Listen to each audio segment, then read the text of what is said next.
Hey guys and girls, I hope you're doing well. Bringing you guys another book review, as you can probably see, and this one is another graphic novel. This is actually the second graphic novel that I mentioned when I reviewed Interview with the Vampire, and it's the Yattering and Jack by Clive Barker. Well, I don't know if it's by Clive Barker. I always make that mistake with graphic novels, but this is actually two stories. There's another one called Something Bleeds or something along those lines, but this was adapted and illustrated by John Bolton, who did the Yattering and Jack, and the other one was done by Hector Gomez. So yeah, there's the names for you. I'm not going to sit there and try and work out who did what. The Yattering and Jack was actually originally published in the Books of Blood. Now, I didn't know that before I bought this. I've recently bought both volumes of the Books of Blood, so I've got like all 6 compendiums sort of things, omnibuses, whatever you want to call them.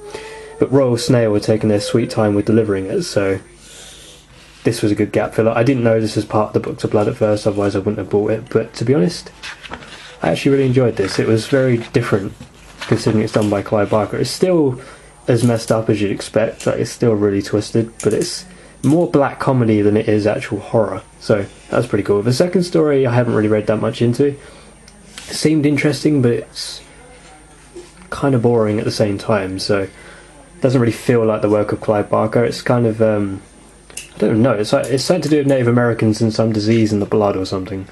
This is the second story, by the way, as you can see there. But yeah, the Yattering and Jack is the one I'm going to be reviewing, because that's the one I've actually read.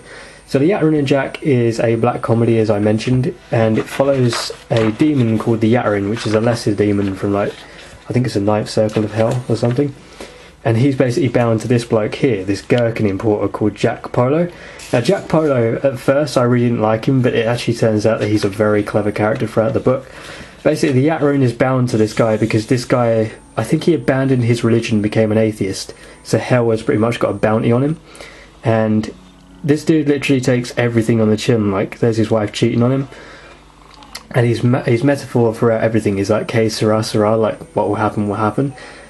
And at first you think, is this guy really this laid back? Is that even possible? Because the Yattering, like, does all this messed up stuff, like it kills his cat, it throws toothpaste all over his place. I mean, my nephews like can wreck the house pretty easy. They're both like 3 and like a year old, and I never sit and go, "Okay, Sarah," because I usually sit there and go, "Oh, for fuck's sake," you know, because no one wants to be cleaning that stuff up.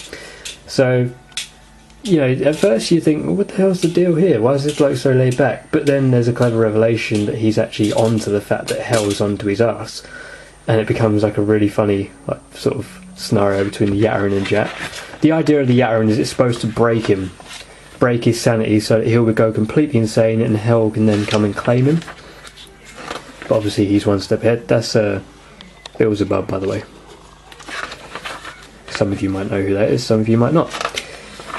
Yeah, I'm not going to say anything more about the plot because it is a very, very short story. I don't know if the Books of Blood expands on it more. I have to read it and review it as and when I get the Books of Blood delivered. Royal Snail aren't known for their good record. Yeah, there is quite a big shift in the story, which changes Jack Polo's mindset from being so laid back to full on like Spartan. But I'm not going to say what happens, but it is pretty interesting. The illustrations throughout are really, really good. I'm not going to show you too many of them, and there is quite a bit of nudity in the book, so let's try and find one that's not so PG-13. So yeah, the art style is really good. It's all in colour as well, so that's a bonus to anyone who's not so fond of the dull black and white sheets seen in Interview with the Vampire. Well, it's more like a sepia tone in Interview with the Vampire, cloudier story, but, you know, some people prefer colour, some people don't. Yeah, the illustration is really, really good.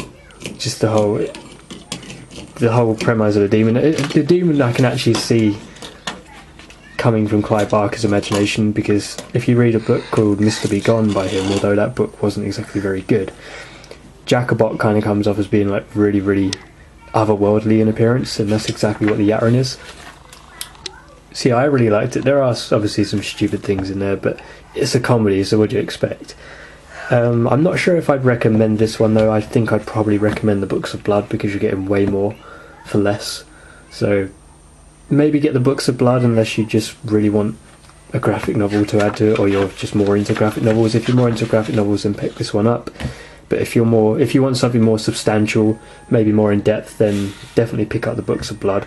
I will review them as and when they arrive, but as I said, the postal service isn't very good around here, so I could be about bloody, I don't know, 50 years old by the time they get it. But yeah, that's my 2 cents on that, guys. Quick review. The characters were good, the Yattering was good, the story was interesting. There were a few, funny instances in there. There's a bit of animal abuse in there, so if you're a bit, squeamish about that sort of stuff, you probably might not find it so appealing. But get past that, and it was a good read. I didn't read the other one, unfortunately. I got a few pages in. I think this is exactly where I stopped, actually. The page I was just on there, because it was just a bit boring. Maybe that's just me. Some of you guys might like it, but make of it as you will. If it sounds interesting to you, pick it up. If not, go for the Books of Blood instead. I highly recommend the Books of Blood, to be honest. But this wasn't bad. Very quick read, obviously. I think it's only like 12 pages, if that. The actual Yattering story. That's my 2 cents on it, guys. It's good, but it is just a time passer. There's nothing really to it. And yeah, I'll see you guys next time.